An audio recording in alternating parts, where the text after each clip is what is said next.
en Europa como en América. ¿Ok?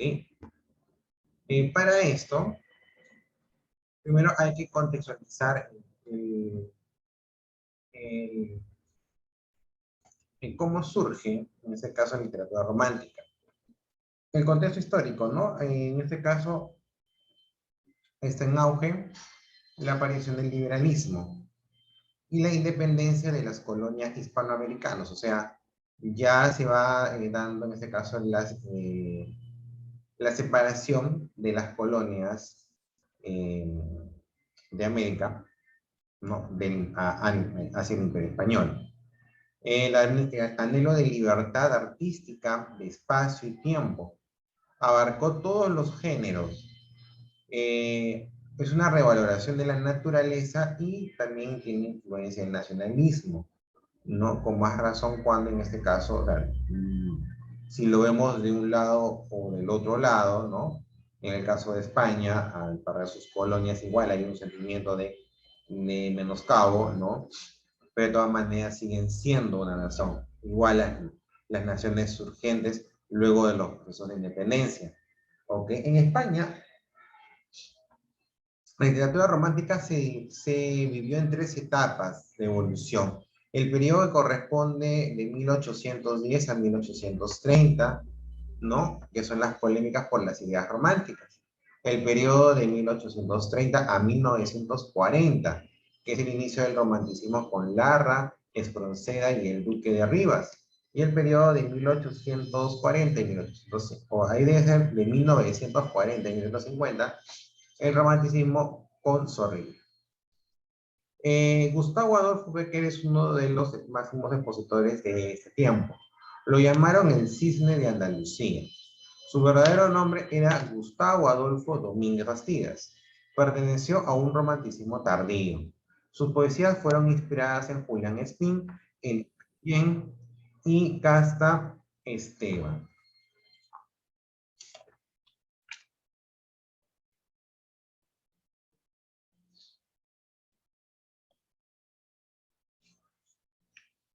Considerado el segundo poeta amoroso español. De carácter tímido y soñador, influencia del romántico Heine. En el dibujo destaca su gran técnica y su mundo interior. Obras de Gustavo Adolfo Bécquer, tenemos Rimas, que reúne un total de 79 poemas de forma sencilla y variada, de tono melancólico, en los que expresa sus sueños y dolores.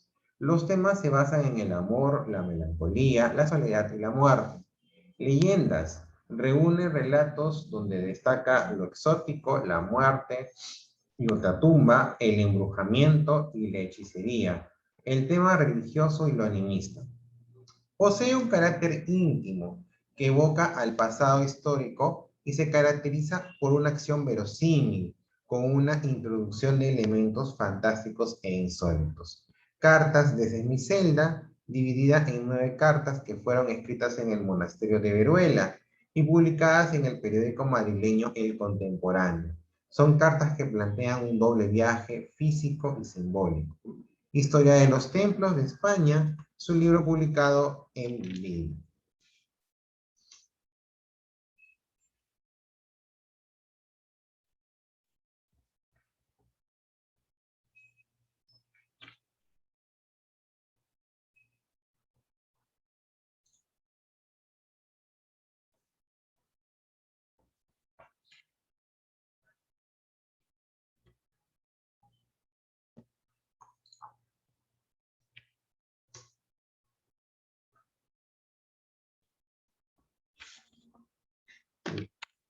En el caso de Rimas, es una recopilación de 91 poesías de los diarios El Contemporáneo, el Museo Universal y la Ilustración de Madrid. Presentan con sujeción a una métrica de endecasílabos, heptasílabos y a veces una combinación. Los versos son cortos y con rima asonante. Los temas fueron la fuerza creadora del poeta, pasión frustrada, deseo amoroso, aparición súbita del sentimiento amoroso y el amor platónico. Veamos algunos versos de esta obra, ¿no? Por ejemplo, no digáis que agotado su tesoro de asuntos falta, enmudeció la lira. Podrá no haber poetas, pero siempre habrá poesía, ¿no? Es un diálogo de tradición poética. La música transmitida de generación en generación, ¿no? En ese caso, hecho por los trovadores. Otro párrafo, por ejemplo. Mientras las ondas de la luz al beso palpiten encendidas, mientras el sol las desgarradas nubes de fuego y oro vistas, mientras el fuego en su regazo lleve perfume y armonías, mientras ella en el mundo primavera habrá poesía, ¿no? En el caso cuando hablamos de los primeros versos, ¿no? Mientras las ondas de la luz al beso palpiten encendidas, ¿no? En este caso, la luminosidad del beso es la perduración del afecto. Y luego, ¿no? En general, nos habla de una poesía como aquella que transmite sensaciones, ¿no? Conocimientos y sensibilidad de juventud, belleza y florecimiento. Otros versos, por ejemplo, mientras la ciencia a descubrir no alcance las fuentes de la vida y en el mar o en el cielo haya un abismo que al cálculo resista, ¿no? Es la limitación del saber científico, ¿no? O sea, de alguna manera lo que Gustavo Adolfo Bécquer nos habla, ¿no? Es, por ejemplo, de que puede haber, o sea, la ciencia que como tal es importante, pero no va a alcanzar a cubrir todas las preguntas que uno puede generarse sobre la vida, ¿no? Es lo que podría en ese caso él expresar. Otros versos, por ejemplo, ¿no? Mientras la humanidad siempre avanzando no sepa a dónde camina, mientras haya un misterio para el hombre, habrá poesía, ¿no? Es la idea del progreso, ¿no? Solo Dios sabe todo el misterio. Mientras se sienta que se ríe el alma sin que los ojos rían, mientras se llore sin que el canto acuda a nublar la pupila, ¿no? El afecto y la expresión exterior del mismo, dolor y alegría, caudal artístico, pasión y razón, ¿no? Mientras el corazón y la cabeza batallando prosigan, mientras haya esperanzas y recuerdos, habrá poesía, ¿no? En este caso nos habla del conflicto entre la razón y el sufrimiento. Mientras haya unos ojos que reflejen los ojos que los miran, mientras responde el labio suspirando al labio que suspira, ¿no? Por ejemplo, aquí tenemos al amor, la comunicación a través de la mirada, la palabra, ¿no? Mientras sentirse puedan en un beso dos almas confundidas, mientras exista una mujer hermosa, habrá poesía, ¿no? En este caso, es sinónimo de belleza. Otros autores de ese tiempo, por ejemplo, es Edgar Allan Poe, que es un escritor, poeta y crítico estadounidense, más conocido como el maestro del relato corto, en especial de terror y de misterio. En Boston publicó anónimamente su primer libro de poemas, llamado Tamerlán y otros poemas. En 1843 aparece el cuento El escarabajo de oro, ¿no? Su obra se caracteriza por una gran construcción argumental. Sus cuentos sobresalen por la morbidez de su inventiva.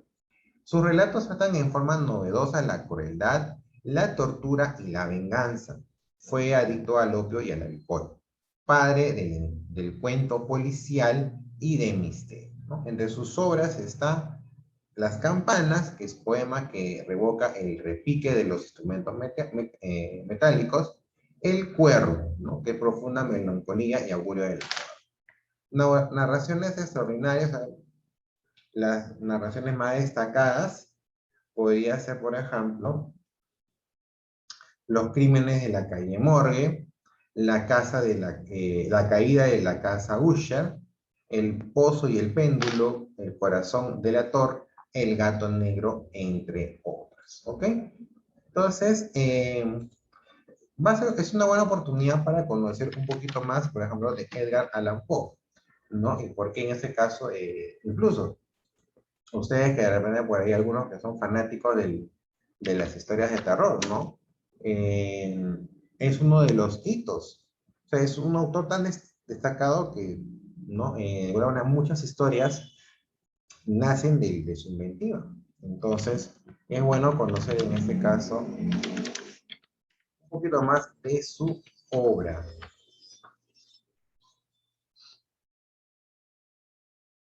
¿Ya? Entonces, vamos un poquito a hablar, o Hola en todo fantasmas, ¿cómo caso, están todos? a escuchar Hola fantasmas, ¿cómo están la todos? importancia de la obra de Edgar Allan Poe. Entonces, les pido que escuchen con atención al expositor.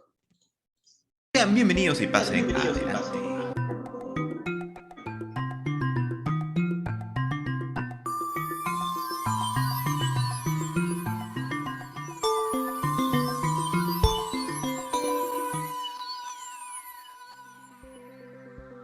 Hoy vamos a hablar de uno de mis favoritos y creo que también es el de todos porque es omnipresente en toda recomendación de libros desde los más básicos hasta los más complejos y creo que eso tiene que ver porque funciona en todos los niveles. Hoy vamos a hablar sobre Edgar Allan Poe, pero no desde un punto de vista analítico, hablando de sus principales obras, reseñando sus libros, porque creo que de eso ya hay mucho, sino que vamos a hablar de él para responder a la pregunta que da título a este video: ¿por qué Edgar Allan Poe revolucionó la literatura? Bueno, la vida de Edgar Allan Poe fue dura. Nació en 1809 en Baltimore, Estados Unidos, cuando Estados Unidos era aún una nación joven, con muchas carencias y también muy relegada del primer plano del escenario histórico mundial. Y eso también influye necesariamente en la literatura inglesa. Por aquel entonces, cuando se hablaba de literatura en inglés, se refería a uno siempre a la literatura de Reino Unido. Estados Unidos por aquel entonces no tenía una literatura que le daba mucho la talla. Por decirlo de algún modo, cuando Edgar Allan Poe comenzó a escribir, ni siquiera había nacido Mark Twain. Bueno, el caso es que los padres de Edgar murieron cuando él era aún un niño y luego él fue criado por una familia más o menos acomodada que nunca lo adoptó formalmente. De hecho, su padrastro en la adultez tuvo muchos problemas con el escritor y lo terminó por desheredar. Poe desde entonces tuvo una vida bastante complicada. No tenía mucho dinero, tenía problemas con la bebida y ya para colmo no terminó por gozar todo el éxito merecido porque murió joven, más o menos a los 40 años de edad,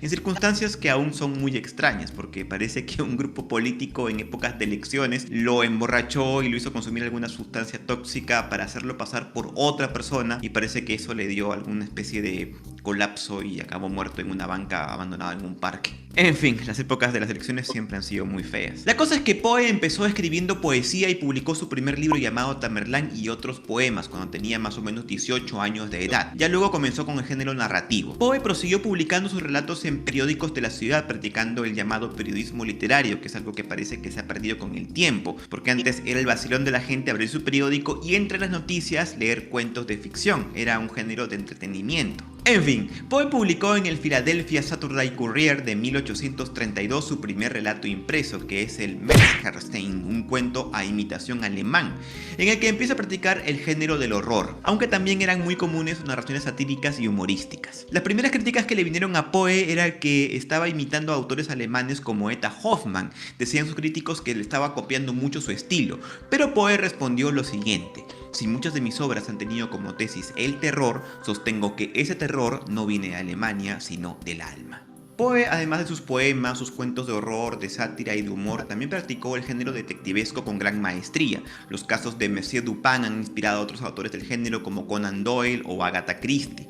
Pero lo que realmente causó una revolución y posicionó a la literatura estadounidense y creo que a la literatura americana en general es su obra de relatos que hoy conocemos como narraciones extraordinarias, que es una ontología o colección de cuentos de terror que, entre otros relatos, no se sabe con precisión puesto que es una antología póstuma, contiene siempre El gato negro, El barril de amontillado, La caída de la casa de Usher, El corazón del actor, Entierro prematuro o La verdad sobre el caso del señor Valdemar. Y bueno, ¿qué es lo revolucionario del caso? Pues que se trata de cuentos. Sí, el subgénero de la narración breve no era muy bien visto por los entendidos en la literatura de aquel entonces. Era conocido más bien como un género corriente, vulgar, propio del sensacionalismo, porque se entendía que el género capital de la literatura narrativa tenía que ser siempre la novela. La obra de Poe, quizás involuntariamente, porque él siempre rehuyó al academicismo y se consideraba más bien un entretenedor, acabó por ser revolucionaria y cambió la forma en la que entendemos actualmente solamente la literatura, no solo en el contexto de formato, sino también de fondo, porque se dice que renovó la tradición gótica. Si bien podemos situar a Poe dentro del romanticismo en la literatura, él nos propuso más bien un romanticismo oscuro y fatalista, destruyendo la imagen del héroe optimista y triunfante y creándonos más bien al antihéroe, a individuos proclives al pecado, a la autodestrucción, los cuales habitan en un mundo decadente y misterioso. Y esto es mucho lo que vemos ahora, y no solo en la literatura, sino además en el cine, en los cómics y también en los videojuegos. Eso es, creo yo, herencia de Edgar Allan Poe, y es por lo cual se nos hace más cercano que otros autores, que también creo que son brillantes, que también habrán dejado huella, pero que ninguno como el bostoniano, y digo el bostoniano porque así firmó él su primer libro, que era Tamerlane y otros poemas, como escrito por un bostoniano. Ninguno como el bostoniano ha configurado tanto nuestra cultura popular. Así que, en resumen, la revolución de Edgar Allan Poe la podemos explicar en tres claves. Primero, revaloró el subgénero del cuento. Segundo, posicionó a la literatura americana en el primer lugar dentro de la literatura en inglés.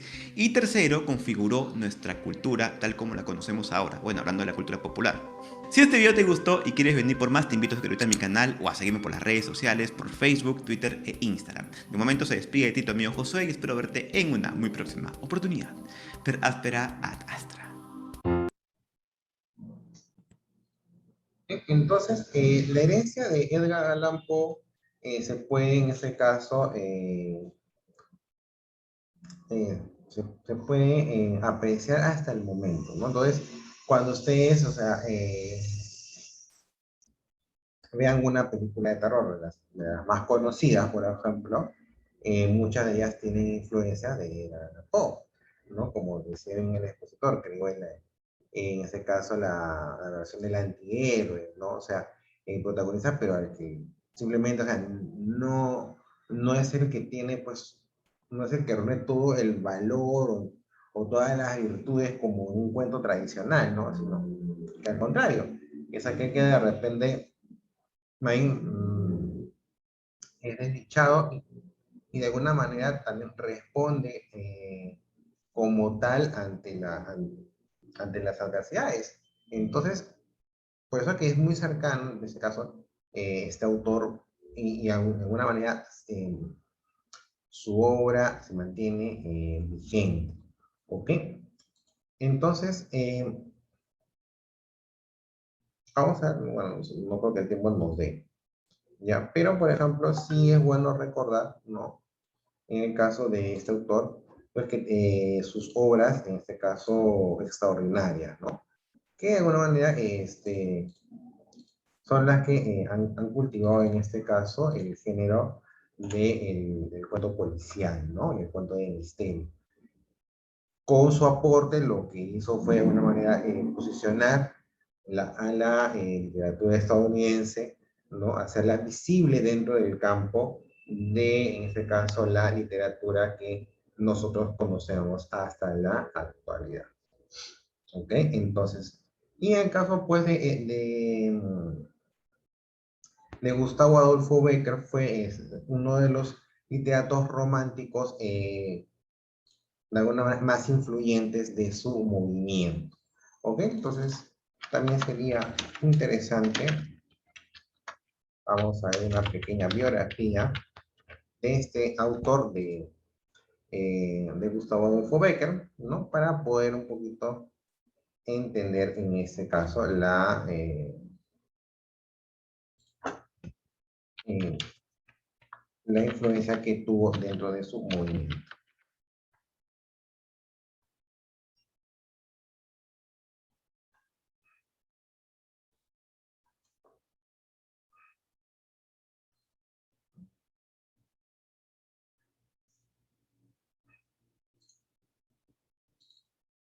Hola, ¿cómo estás?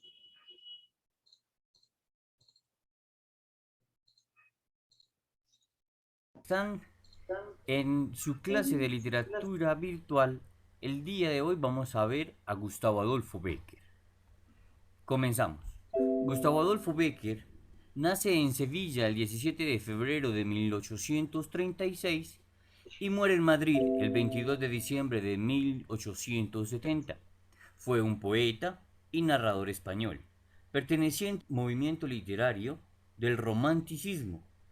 por ser un romántico tardío. Ha sido asociado algunas veces con el movimiento post-romántico, aunque en vida ya alcanzó cierta fama. Solo después de su muerte y tras la publicación del conjunto de sus escritos, obtuvo el prestigio por el cual hoy lo reconocemos. Su obra más célebre se le llamó Rimas y Leyendas. En 1827, el 22 de enero, nace en Sevilla José Domínguez Insuati, más conocido después como pintor y llevando el nombre de José Domínguez Becker, el cual era padre de Gustavo y de su hermano Valeriano Becker. En 1833, el 25 de febrero, apadrinados por el pintor Antonio María Esquivel, José Domínguez Becker y Joaquina Bastidas de Vargas, madre de Gustavo Adolfo, contraen matrimonio en Sevilla. En 1836, el 17 de febrero, nace en Sevilla Gustavo Adolfo Domínguez Bastida Insuati de Vargas Becker Bauza, que será conocido como poeta con el nombre de Gustavo Adolfo Becker. En 1841, el 26 de enero, muere en Sevilla José Domínguez Becker. En 1847, el 27 de febrero, muere en Sevilla Joaquina Bastida de Vargas, madre, siendo recogidos los huérfanos por su tía María Bastida y otros familiares. En casa de su madrina, Manuela Monet Moreno, Gustavo Adolfo realiza numerosas lecturas y se inicia en la escritura de poemas. En 1849, Gustavo Adolfo publica sus primeros poemas en la revista sevillana El Regalo de Andalucía, que dirigía Carlos Jiménez Placer. En 1850, Gustavo Adolfo ingresa en el taller de pintura de Antonio Cabral Bejarano, que se encontraba en el Museo Provincial de las Bellas Artes, y por esta habilidad en la pintura también pudo ser muy reconocido Gustavo Adolfo. En 1854, durante la primavera y verano de este año, mantiene Gustavo Adolfo relaciones con Julia Cabrera, la cual fue su primera novia, mas no su único amor. En ese mismo año, en octubre, Gustavo Adolfo llega a Madrid hospedándose en una pensión de la calle Hortaleza. En 1855, ingresa en el periódico El Porvenir como redactor. Fracasa el periódico y por lo tanto él y su familia queda en una situación económica crítica. En 1856, Gustavo Adolfo escribió en aquellos meses una adaptación teatral de Nuestra Señora de París de Víctor Hugo, con el título de Esmeralda. En 1857, ingresa Gustavo Adolfo como escribiente de la Dirección de Bienes Nacionales, pero será expulsado al ser sorprendido mientras dibujaba encima de un expediente.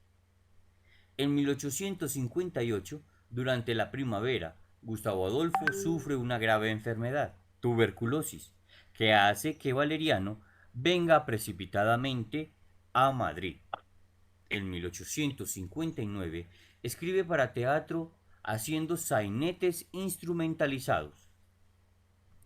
En 1860, en la casa del médico que lo trataba de una enfermedad venérea, Francisco Esteban conocería a la que sería su esposa, Casta Esteban y Navarro. Contrajeron matrimonio el 19 de mayo de 1861, de la que tuvo 3 hijos. En 1862 nace su primer hijo, Gregorio Gustavo Adolfo, pero en 1863 padeció una grave recaída de su enfermedad. Para recuperarse, Becker se trasladó con su hermano a vivir al monasterio de Veruela, en Zaragoza, situado en las faldas de Moncayo, y cuyo aire puro era conocido como tratamiento para la tuberculosis. Este antiguo monasterio cisterciense exclaustrado poseía un gran encanto romántico y fue un lugar de inspiración para ambos hermanos. En 1865, en este año, nace su segundo hijo, Jorge Becker. Para 1866, ocupa de nuevo el cargo de censor hasta 1868. En este año, tétrico para los Becker, Casta le es infiel. Su libro de poemas desaparece en los disturbios revolucionarios y para huir de ellos marcha a Toledo, donde permanece un breve tiempo. En diciembre nace en Novierca su tercer hijo, Emilio Eusebio, dando pábulo a su tragedia conyugal, pues se dice que este último hijo es del amante de Casta y no de Adolfo. En 1866, a comienzos de ese año, Gustavo Adolfo es nombrado director literario de el Museo Universal. En diciembre, Gustavo Adolfo es nombrado miembro del jurado de la Exposición Nacional de Bellas Artes, elegido por varios artistas jóvenes. En 1868, durante el verano, se produce la separación de Gustavo Adolfo y Casta, mientras se encuentran en Noviercas, debido a la infidelidad de ésta. Acompañado de Valeriano y de sus respectivos hijos, se marcha a Soria, a casa de su tío Francisco Domínguez Becker. En 1970, Valeriano enferma gravemente de tifus y muere el 23 de septiembre. Gustavo Adolfo es nombrado director de El Entreacto, en cuyo primer número inicia la publicación del relato Una tragedia y un ángel, historia de una zarzuela y una mujer, que queda inconclusa, y el número 2 se da la noticia de que se ha tenido que interrumpir por enfermedad del director, que muere el 22 de diciembre de ese mismo año, acompañado por Augusto Ferrán y por su esposa Casta Esteban, posiblemente a causa de un enfriamiento invernal en la primera quincena de diciembre. Su ya precado estado de salud se agravó y por lo tanto Gustavo Adolfo Becker muere.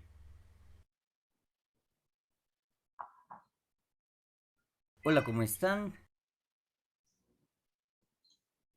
Bueno, entonces, bueno, conociendo un poco más de su biografía, ¿no? Podemos entender en ese caso también su producción literaria, ¿no? De una manera fue, ya él entra en, por eso, él en ese caso es considerado uno de los autores tardíos, ¿no? Porque ya era casi como al final del movimiento, pero curiosamente eso no le impide ser uno de los más destacados, ¿ok? Entonces, era de carácter tímido y soñador, ¿correcto? Eso sí. eh, y de alguna manera, pues también, como todo, puede pasar vicisitudes, ¿no? Y en ese caso también ha pasado muchos inconvenientes familiares, ¿no? Que de alguna manera influyeron también en su obra, ¿ok? De alguna manera sí, hay que recordar siempre que en el caso de él, ¿ya? Su obra es de tal calidad que es considerado como el segundo poeta amoroso español, ¿ok? También en este caso él destaca en el dibujo, ¿no? Por su técnica y su mundo interior.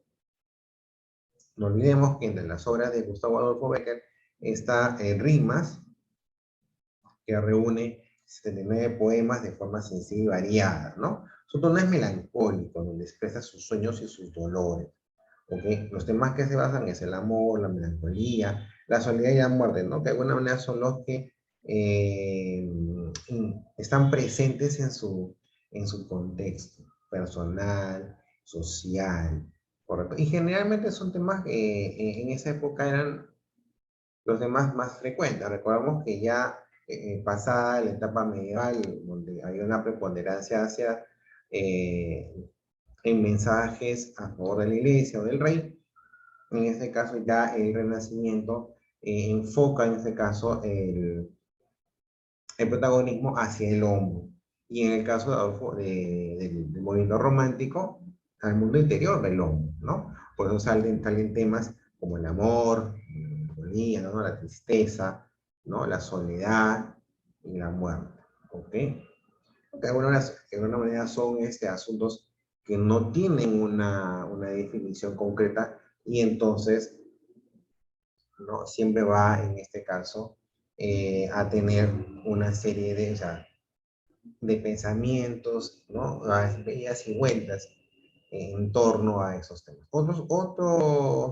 Eh, Otra obra está acá, Leyendas, ¿no? Donde reúne relatos, donde destacan en este caso, igual, temas como lo exótico, ¿no? Lo usual, la muerte, la tumba, el embrujamiento y la hechicería, el tema religioso, ¿no? Y lo animista.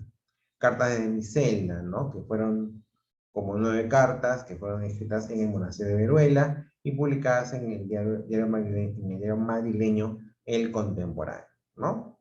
Y también en este caso, Historia de los Templos de España, que es un libro publicado en vida. En caso de Rimas, que es su obra más famosa, recordemos que son como una recopilación de 91 poesías de los diarios El Contemporáneo, el Museo Universal, la Ilustración de Madrid. Presentan una sujeción, una métrica en decasílabos, heptasílabos, y hace combinación entre ambos, ¿no? Son cortos y asonantes, ¿no? Temas que propone esta obra: la fuerza creadora, la pasión frustrada, el deseo amoroso, la aparición súbita del sentimiento amoroso y el amor platónico. Entonces, esto es en cuanto al movimiento literario romántico. En 5 minutos volvemos para la siguiente sesión.